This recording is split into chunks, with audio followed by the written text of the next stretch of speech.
계엄령 사태와 관련해서 중국에서도 관심이 높습니다. 중국 매체들은 사흘째 관련 소식을 주요 뉴스로 다루고 있는데요. 네, 베이징 연결합니다. 배삼진 특파원. 오늘은 어떤 내용이 다뤄졌습니까? 네, 한국의 계엄령 사태와 관련 소식은 여전히 주요 뉴스로 다뤄지고 있습니다. 중국 매체들은 후속 보도를 이어가며 향후 정치적 파장에 주목하는 모습입니다. 신화통신은 한동훈 국민의힘 대표가 윤석열 대통령의 직무 집행 정지가 필요하다고 한 발언을 전했고요. CCTV는 곧 이 국회에서 윤석열 대통령에 대한 탄핵안이 처리된다는 내용을 거의 매 시간 전했습니다.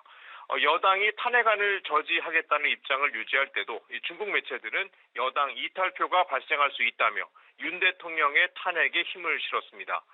중국 경제 매체 차이시는 스티븐 하가드 캘리포니아대 샌디에이고 교수의 발언을 전했습니다. 이 하가드 교수는 탄핵이 성공하지 못해도 공개 시위가 확산돼 윤석열 대통령에게 새로운 압력이 가해질 것이라며 윤 대통령은 결국 사임하거나 여론의 압박으로 헌법재판소 등에서 탄핵될 수 있다고 짚었습니다.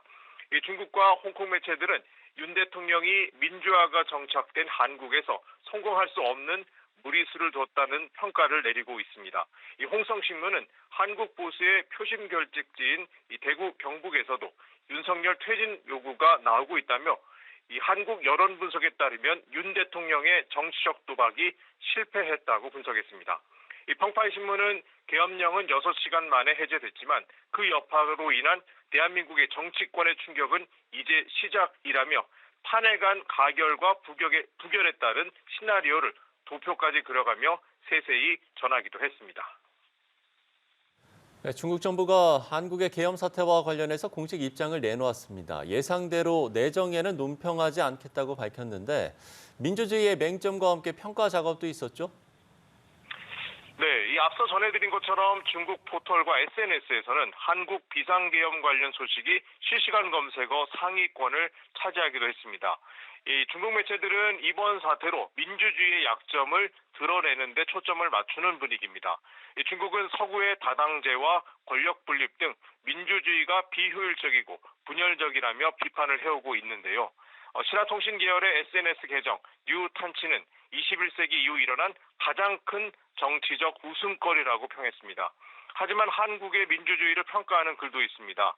일부 네티즌들은 계엄령을 반대하며 현장에 나선 시민들이 있었고 국회는 계엄 선포 2시간 만에 여야 의원들이 합의해 계엄을 무력화했다며 긍정적인 시선으로 봤습니다. 이번 사태로 한중 관계에 영향이 없다는 분석 속에 중국 정부도 입장을 내놨습니다.